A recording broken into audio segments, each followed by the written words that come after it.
Hey everyone, welcome back to the channel. In the previous tutorial, we added a jump animation to our 2D ninja character. Today we're going to add an attack animation using a sprite sheet and trigger it when the player clicks the left mouse button.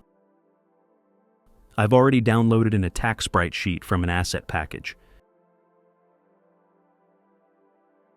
You can find the download link in the video description below. Simply drag the attack sprite sheet into your Godot project's file system panel. Now, select your animated Sprite 2D node.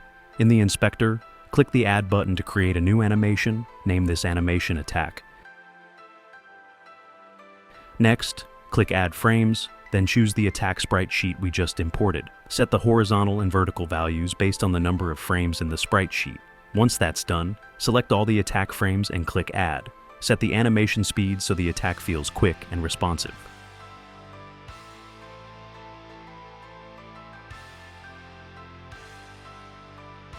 You can tweak this value later to match your gameplay style.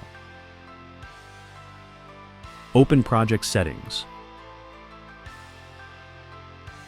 Go to Input Map and add a new action called Attack. Bind it to the left mouse button. In the player script, we check for the attack input. When the player clicks, we play the attack animation and temporarily pause movement and other animations. You can get my final script in the description.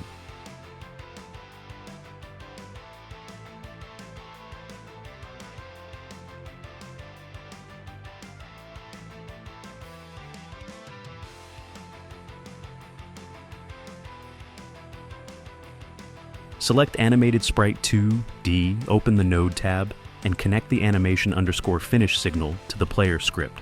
This allows the game to return to movement after the attack animation finishes. Now, the ninja can attack smoothly and the animation plays fully every time you click. If this video helped you, leave a like and subscribe.